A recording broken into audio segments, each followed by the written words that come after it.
quando são estabelecidas dentro. E muitas vezes nós pensamos sempre na proteção contra os inimigos que vêm de fora e não nos apercebemos dos que estão dentro, daqueles que se opõem ao Senhor, daqueles que se levantam sorrateiramente contra a autoridade do próprio Deus. Efraim, irmãos, e os efraimitas, eles têm uma longa história a esse respeito. E a história deles não termina muito bem lá no fim. O que ocorre é que eles eram grandes, eles eram uma numerosa tribo. E lembre-se, eles ficaram daquém do Jordão, eles ficaram de outro lado. Então ficou Gade de um lado, eles também. E o que é que ocorre ali no extremo, ali no norte de Israel? Eles eram aquela grande tribo que era e se imaginava a protetora contra os inimigos que subiam contra Israel. Então era inadmissível imaginar uma guerra em que eles não fossem chamados. Mas o problema não era que eles queriam ser chamados. O problema é que eles queriam ter supremacia. Se você voltar comigo no capítulo 8 de Juízes, essa história teve um desfecho diferente, mas a natureza do problema é a mesma. Contra Gideão. Esse mesmo se levantarão contra Gideão. Veja, a partir do verso 1 do capítulo 8 de Juízes. Preste atenção nas palavras do Senhor. Então os homens de Efraim disseram a Gideão: que é isto que nos fizeste, que não nos chamaste quando foste pelejar contra os midianitas? Você percebe? A mesma queixa que eles fizeram no capítulo 8, eles vão fazer agora no capítulo 12. Como é que você não nos chamou para guerrear contra Amon? Eles queriam de fato ter essa proeminência, só que Deus vai chamando algumas pessoas específicas, e para completar, Jefité, que era filho de uma prostituta gileadita, um bastardo que foi jogado para fora, foi escanteado, e Deus foi lá chamá-lo para ser aquele que iria libertar Israel mais uma vez. É difícil para um homem, para uma nação, para alguém que se acha tão importante, não cumprir o papel que ele acha que tem. É difícil para alguém que acha que tem tanto valor e as pessoas não dão o valor que ele acha que tem.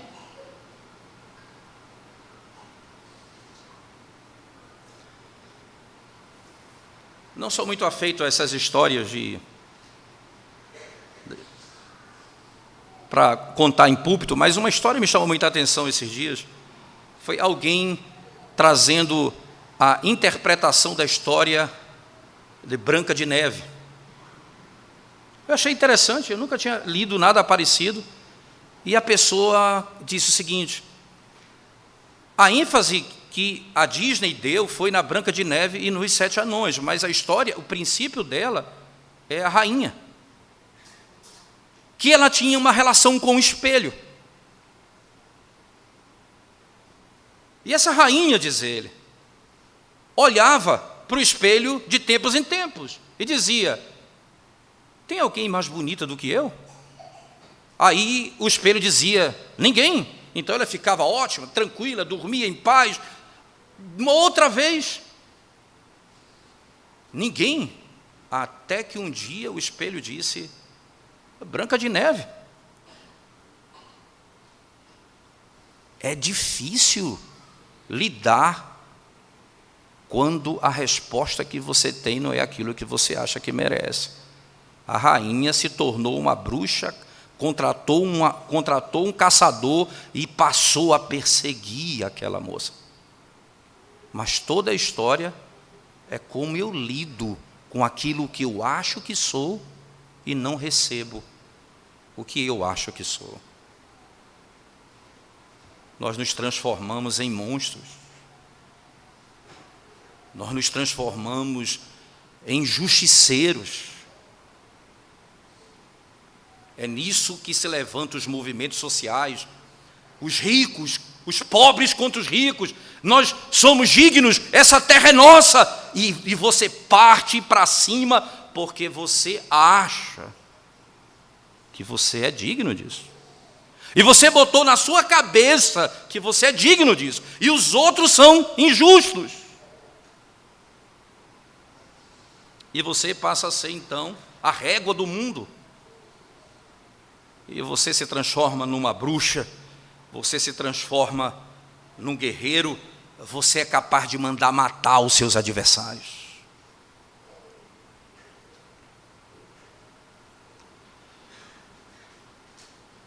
Efraim, mais uma vez, faz a mesma coisa que fez contra Gideão, só que dessa vez a história não terminou muito bem para ele. 42 mil homens morreram naquele dia. O texto diz assim no verso 1, capítulo 12 de Juízes: então foram convocados os homens de Efraim e passaram para Zafom e disseram a Jefté: porque foste combater contra os filhos de Amon e não nos chamaste para ir contigo? Aí ele disse: agora vamos contratar para destruí-los, queimaremos a tua casa, estando tu dentro dela. Como chama isso, irmãos? Soberba. Soberba. Como pode o filho de uma prostituta ser Jefté, o grande homem de Deus? Como pode isso? Nós, como você foi para a batalha e não nos chamou? O texto de Provérbios, no capítulo 21, verso 24, eu queria que você desse uma olhada, porque a tradução desse texto, ela é obviamente correta, mas ela pode ser ajustada a partir do contexto. Deixa eu só lhes mostrar isso. Provérbios 21, verso 24. Desculpa, o 22:10 primeiro, depois o 21, 24. Vamos primeiro para o 22:10, diz assim: lança fora o escarnecedor, e com ele se irá a contenda. Lança fora o escarnecedor, e com ele se irá a contenda. Cessarão as demandas e a ignomínia. Esse escarnecedor, ele é descrito no capítulo 21 de Provérbios, verso 24, da seguinte maneira: veja bem, quanto ao soberbo e presumido, zombador é o seu nome. Quanto ao soberbo e presumido, zombador é o seu nome. Veja, o escarnecedor, ele é descrito aqui como o soberbo, o presumido. Lança fora o escarnecedor e a contenda termina. Lança fora o soberbo e termina o conflito. A soberba gera conflito. A soberba gera conflito. E é o que você vê, irmãos, um constante sentimento de guerra no coração dos soberbos. Termina a batalha, a narrativa de Jefté sofrendo com o voto que fez, a filha se submetendo ao voto que o pai havia feito, a virgindade, e eles passam a falar de si mesmo. Presta atenção nos pronomes do verso 1, irmãos.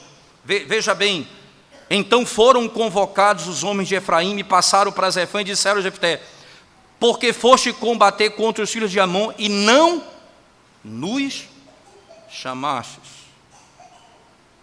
Nós queimaremos a tua casa. Veja, e não nos chamaste para ir contigo.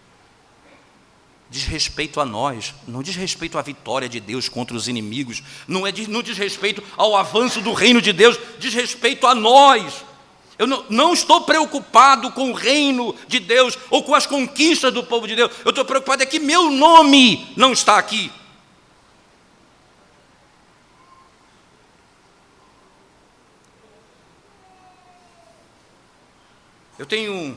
Eu tenho dito isso a alguns colegas, pastores, amigos meus, irmãos. Pessoalmente eu tenho dito isso para alguns colegas. A nossa igreja, recentemente no Supremo Concílio, ela tomou decisões extraordinárias, que parecia que a igreja ia para um lado perigoso, mas o Senhor da igreja trouxe a igreja de volta de maneira gloriosa. Gloriosa. A questão da mulher pregar na igreja foi completamente banido esse conceito do meio da igreja e coisas afins. O que chama a nossa atenção, irmãos, é que alguns colegas se colocaram chateados porque imaginavam que a coisa ia de ladeira abaixo. Então, a minha pergunta diante disso, olhando para o meu próprio coração a eles, é a seguinte pergunta que eu faço: nós queremos ser a vanguarda, nós queremos ser o nome, ou nós queremos ver a igreja do Senhor transformada? O que eu quero de fato? Qual é o meu objetivo? Eu quero ser conhecido como um neopuritano, eu quero ser conhecido como o pai do puritanismo? Não! Se for esse o objetivo de vida, nós falhamos. O que nós queremos, irmãos, é ver a igreja do Senhor sadia.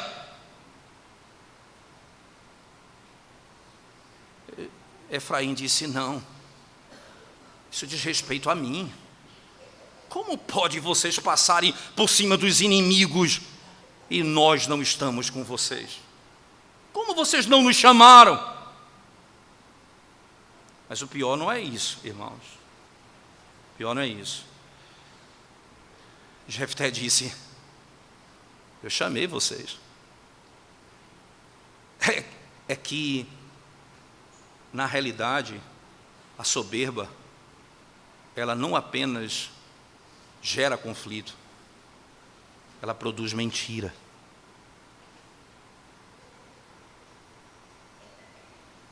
Ela gera mentira. Veja a sequência do texto no verso 2. E Jefté lhes disse: eu e o meu povo tivemos grande contenda com os filhos de Amon. Chamei-vos e não me livrastes das suas mãos. Chamei-vos e não viestes. Na realidade, é mentira sua. Vocês não querem nem batalha, nem batalhar, nem a própria batalha. Vocês querem é mesmo a honra. Eu chamei e vocês não vieram. O que eles desejavam? Honra e reconhecimento. Honra e reconhecimento. Essa história e a vida de Efraim, irmãos, ela vai ser contada nos Salmos. O Salmo 78, por favor, abra sua Bíblia comigo. Salmo 78, versos 8 e 9 particularmente. Salmo 78, versos 8 e 9.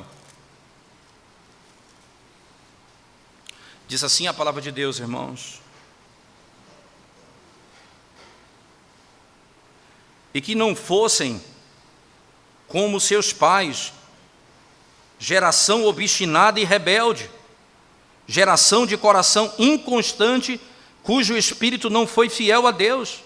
Os filhos de Efraim, embora armados de arco, bateram em retirada no dia do combate. Embora armados de arco, bateram em retirada no dia do combate. Não, eu não quero morrer. Eu quero é a honra. A soberba nunca fará de um homem capaz de se dedicar e dar vida pelos outros. O que ele quer é a honra, o reconhecimento apenas. O texto continua, verso 67 do mesmo Salmo 78. Veja o que diz o texto sagrado. Além disso, rejeitou a tenda de José e não elegeu a tribo de Efraim.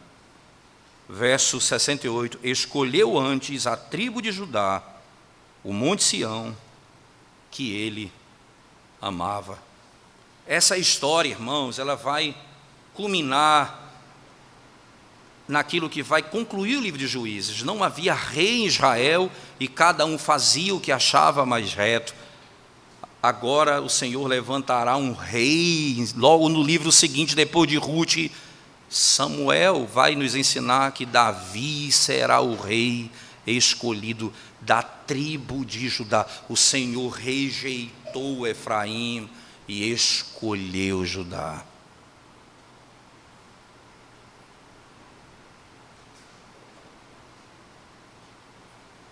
Você sabe que lá, quando Davi morre e Salomão assume o trono de Israel, o reino ainda unido, obviamente,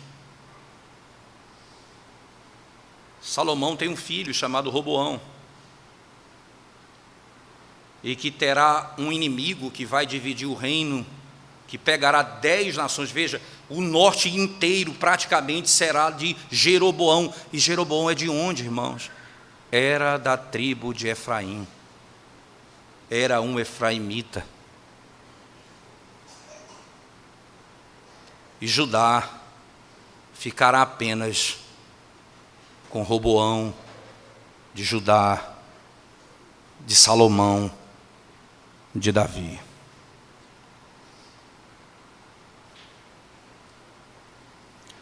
A soberba gera conflito, a soberba produz mentira,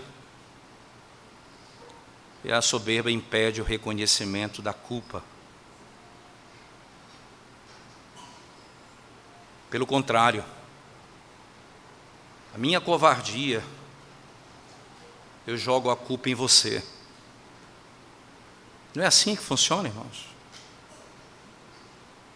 Eu sempre aconselhando os casais que de alguma maneira estão tratando de algum problema pessoal, ou mesmo quando nós estamos preparando os jovens para o casamento, nos aconselhamentos pré-nupciais, um dos pontos que se levanta é como resolver conflito, e dentro da resolução de conflito está isso aqui. Eu preciso, antes de qualquer coisa, reconhecer a minha culpa. O princípio bíblico é, veja, tira a trave do teu olho para você enxergar o cisco no olho do teu irmão. Enquanto você for lidar com um problema em que você, sendo parte do problema, não reconhece a sua culpa, apenas a do outro, nunca haverá solução.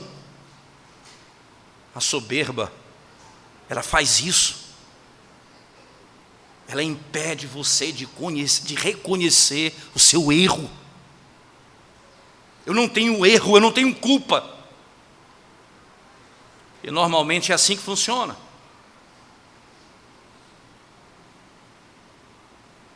Um diz todo o pecado do outro, o outro diz todo o pecado do cônjuge. Mas ninguém começa dizendo, esse é o meu pecado, se não for levado a dizer. Bem, eu já sei que você sabe de todo o erro do outro, mas eu queria que você me contasse o seu erro. É difícil falar do erro do outro, do pecado do outro. Eu sou expert, mas os meus tenho muita dificuldade. A soberba impede o reconhecimento da minha culpa.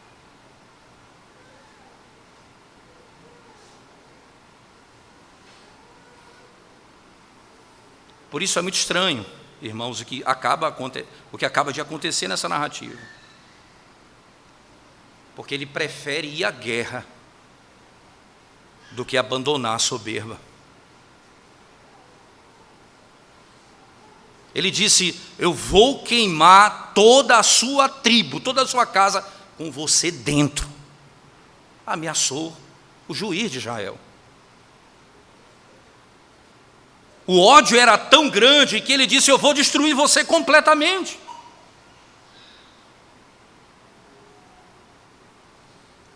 Isso não é apenas nesse contexto, mas até dentro da teologia, dentro da igreja isso é tão comum. Abra sua Bíblia comigo lá na terceira carta de João, verso 10. Terceira carta do apóstolo João, verso 10. Veja o que diz o texto, irmãos. Terceira carta de João, verso 10, diz assim: por isso, se eu for aí falar-lhe-ei, lembrados as obras que ele pratica, proferindo contra nós palavras maliciosas, e não satisfeito com essas coisas, nem ele mesmo acolhe os irmãos, como impede os que querem recebê-los e os expulsa da igreja. De quem ele fala? Veja o verso 9. Escrevi alguma coisa à igreja, mas Diótrefes, que gosta de exercer o quê? A primazia. Entre eles, não nos dá acolhida. Diótrefes, que gosta de ter a primazia no meio dos irmãos, que quer ser o maior na igreja, quer ser o cabeça da igreja. Quando eu for aí, ele não me dá acolhida. Ele quer assumir a liderança, coisa que Deus não lhe chamou para isso. Quantas vezes, irmãos, pessoas no meio da igreja, sorrateiramente, começam a solapar o ministério pastoral. Eu sempre digo isso, irmãos. Se há alguma coisa contra mim, algum pecado que eu cometi, venha a mim, traga o conselho, é algo grave, faça uma acusação, livre a igreja de mim. Mas eu sei que não é isso. Por isso é por debaixo do pano, é maligno, é serpentino, é sorrateiro, é fofoca, é ouvido a ouvido, é malicioso, é maligno, com o objetivo não de destruir a reputação do líder, mas de destruir a igreja. E nós damos ouvidos a essas coisas, nos fazendo iguais a eles. Emprestamos os nossos ouvidos a esse discurso. Se você tem alguma coisa contra um presbítero da igreja, irmão, venha a ele, denuncie, purifique a igreja desse mau caráter, mas não use esse expediente. São pessoas que querem a primazia, que querem o senhorio na igreja. E Deus não os chamou para isso, mas eles querem a força. O Senhor tem que arrancá-los. O Senhor vai colocá-los para fora, porque a igreja é do Senhor. Ele vai purificar a igreja. Eu não temo isso. Efraim se levantou e disse: por que você não me chamou, sendo que ele tinha sido chamado? Só porque eu queria a honra e o reconhecimento que não me foi dado. Que não me foi dado. Ele prefere a guerra a abandonar a soberba. Nós sabemos, irmãos, que a soberba se revela exatamente assim. Eu quero fazer da minha forma. Eu não quero me submeter ao caminho do Senhor. Eu quero fazer do meu jeito. não da maneira que o Senhor mandou fazer. Então eu crio um modo próprio de fazer as coisas e me rebelo contra o Senhor e contra aqueles que se opõem aos que tentam fazer as coisas contrário às Escrituras.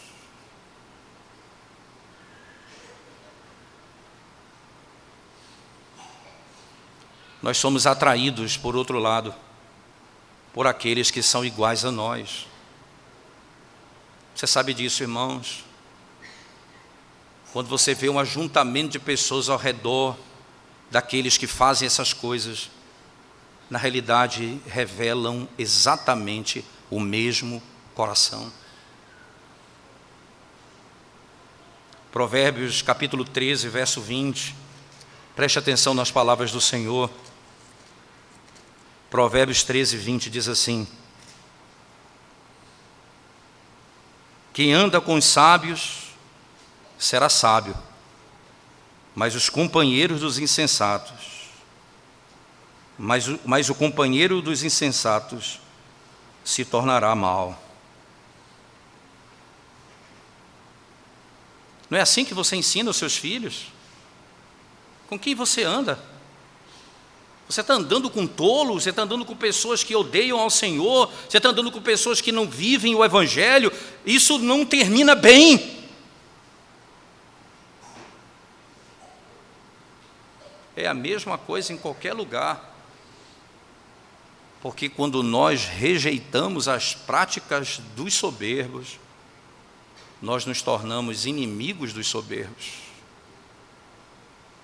Mas quando andamos com os soberbos, nós compartilhamos das práticas dos soberbos e começamos a fazer o que eles fazem.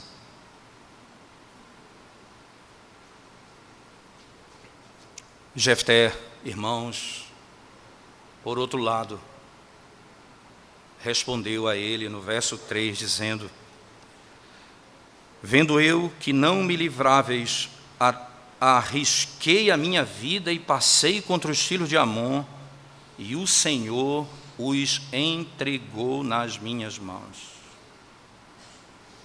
Jefté disse: não fui eu, foi Deus que me entregou os inimigos nas minhas mãos. O louvor não é meu, a honra não é minha, é de Deus. Foi Ele quem entregou os inimigos nas minhas mãos. Não foi minha força, não foi minha sabedoria, não foi meu poder, foi Deus. É o reconhecimento, irmãos. É o reconhecimento. Ora ainda, ele não disse: veja o que fiz, mas veja o que o Senhor fez. Porque a verdadeira fé leva à humildade. Mas tem um detalhe que eu preciso frisar aqui, na soberba, que muitas vezes nós acusamos os outros de soberbos e nos esquecemos como facilmente nós caímos nos mesmos pecados. O grande e jovem teólogo, eu digo morreu, muito jovem, Robert McCheyne, o escocês, um dos homens mais piedosos que a história registrou, disse certa vez: eu sei que eu sou soberbo, mas não sei a metade da minha soberba. Eu sei que eu sou soberbo, mas não sei a metade da minha soberba.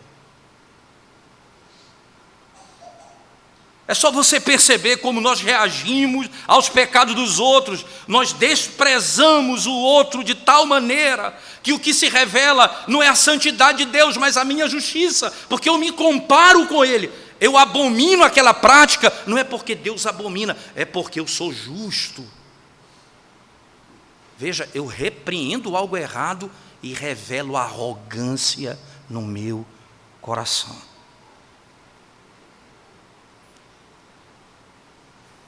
Nós devíamos fazer como os apóstolos.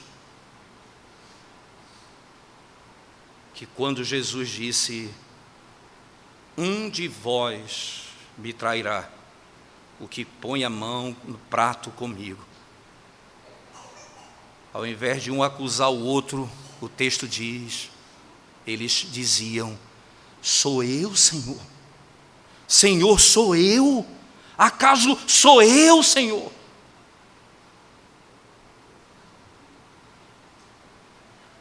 Quando Jesus disse a Pedro: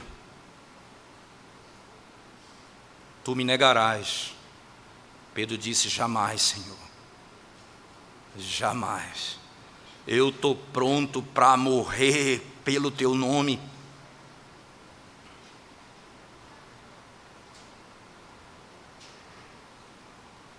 Os apóstolos disseram: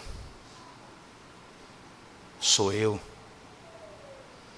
Você sabe o que é que nos separa, irmãos, das práticas mais terríveis do mundo? Não é a tua força, não é o teu poder.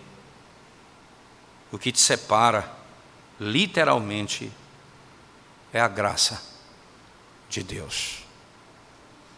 Você não faz o que o mundo faz pela graça de Deus. Sim, eu sei que eu sou soberbo, mas eu não sei a metade da minha soberba. O quão eu sou arrogante.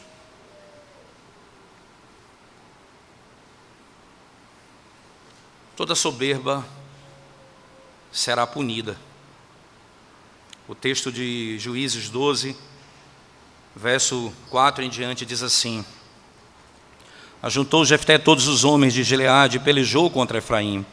E os homens de Gileade feriram Efraim, porque esse dissera: fugitivos sois de Efraim, vós de gileaditas, que morais no meio de Efraim e Manassés.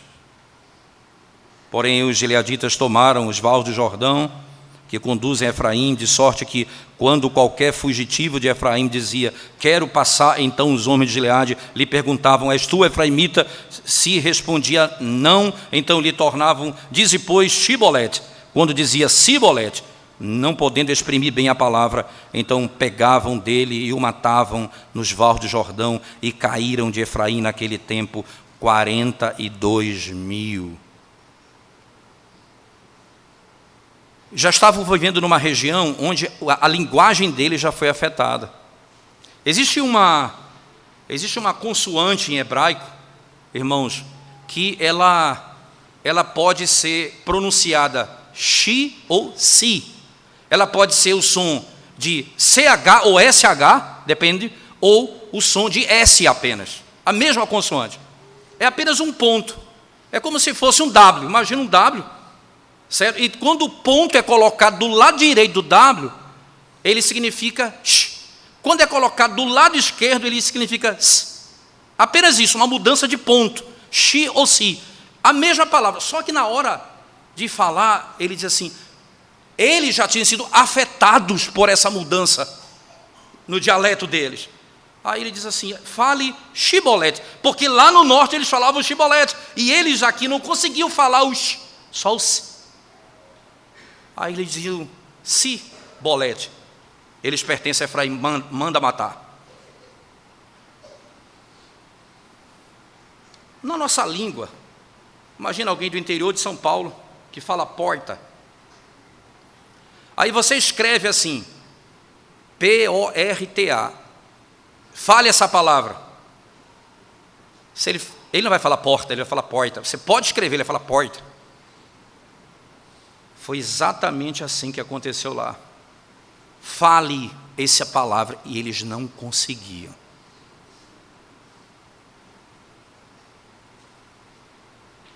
42.000 homens foram mortos naquele dia. O Senhor purifica a sua igreja. Foi assim com Ananias e Safira. Chegaram diante do Senhor lá em Atos, para fazerem um nome diante da congregação. dizendo: vendemos e tudo que apuramos estamos entregando. Mentira, retiveram uma parte, morreram imediatamente diante da congregação.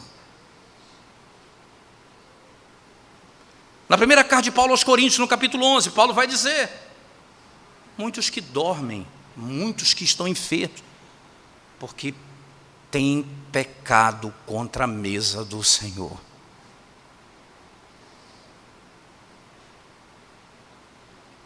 O orgulho, irmãos, é o veneno de cada pecado. Literalmente o veneno de cada pecado. Deixa eu encerrar esse texto. No verso 7 diz: Jefté, o gileadita, julgou Israel 6 anos, e morreu, e foi sepultado numa das cidades de Gileade. Quando terminou o período de destruição dos inimigos, ele morre. O que nós vamos ver nos versos seguintes, do verso 8 em diante, que vai ser a exposição do próximo domingo, se o Senhor nos permitir, nós vamos ver a providência de Deus em prover um período diferente na história de Juízes. Mas preste atenção, que a maneira da redenção é diferente do pecado em todos os aspectos. Como a redenção é realizada, irmãos? Pela humilhação do Filho de Deus. Sabe o que é interessante? Dessa maneira, literalmente, ele age contrário ao pecado dos anjos e dos homens. A soberba dos anjos, que quiseram ser iguais a Deus. A soberba de Adão e Eva, que ouvindo a tentação de Satanás, dizendo: vocês serão iguais a Deus.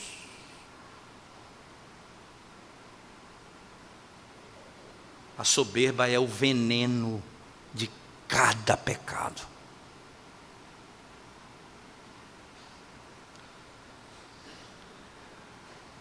Pois em cada transgressão, a criatura prefere o seu prazer e estabelecer a sua própria vontade acima da glória de Deus e da vontade de Deus. Como falei, esse foi o pecado de Adão. Como foi tentado por Satanás. Ele disse em seu coração: eu serei como o Todo-Poderoso, eu serei como o Altíssimo. E o homem foi infectado com isso. Nós seremos iguais a Deus. A doença que pegou Adão contaminou toda a raça humana. Nós não queremos nos submeter à sabedoria, ao ensino e à instrução do Senhor para vivermos segundo o nosso próprio pensamento. E como foi para o meu glorioso Salvador redimir-nos dessa terrível iniquidade e de todo o pecado? Como foi para que Ele pudesse curar essa doença, irmãos? A fonte, Ele foi lá no âmago dela. E a qualidade do remédio que Ele aplicou à nossa soberba, sabe qual foi? Humildade indescritível. O Deus que se fez homem, o Deus que colocou um avental para servir, Ele ataca a nossa arrogância no âmago da redenção. O homem, ele é culpado terrivelmente, irmãos, de imaginar-se como Deus. enquanto Jesus Cristo, o Filho de Deus, que estava no seio do Pai, que é igual a Ele, tanto em majestade quanto autoridade, esvaziou-se, assumindo a natureza humana, tornando-se servo. João resume: o Verbo se fez carne.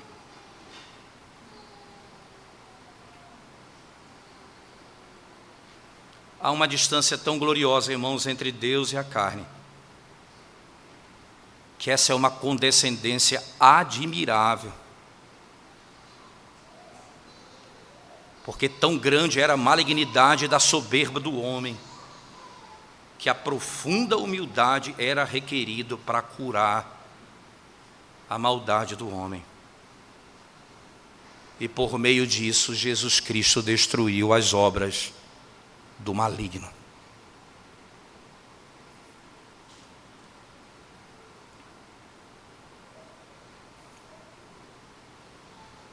Talvez você aqui que esteja sem Cristo nessa manhã, você se vê tão humilde, mas deixa eu falar da sua arrogância agora.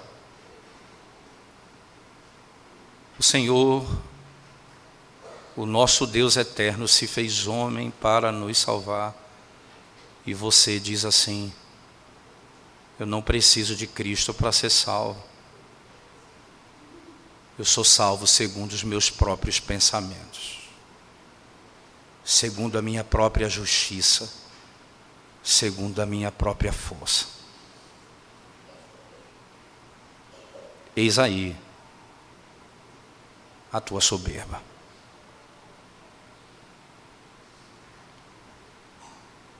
Você precisa hoje se humilhar diante do Senhor, lançar fora toda a sua glória pessoal e o caminho que você tem trilhado de ser Deus de você mesmo, governar sua própria vida, viver segundo o seu próprio pensamento. Hoje, você precisa urgentemente se arrepender dos seus pecados, porque Jefté, os gileaditas, mataram a espada, mas aqueles que se rebelaram contra o Senhor e não se arrependeram, passarão a eternidade sofrendo a ira de Deus, sem esperança.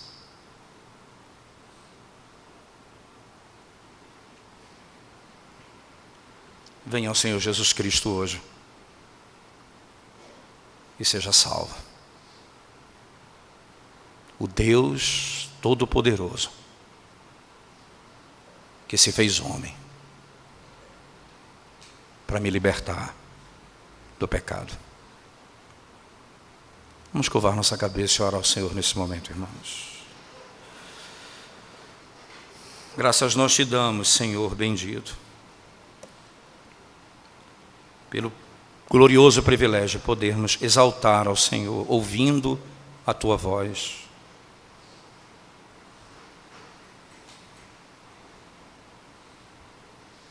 Ouvindo a tua voz. Que o teu Espírito fale ao nosso coração de tal maneira, Senhor, que sejamos transformados nesse dia. Quebra a nossa arrogância, quebra a nossa soberba, exalta o teu nome, ó Senhor, exalta o teu nome e edifica a tua igreja, em nome de Jesus, amém. Coloquemos-nos de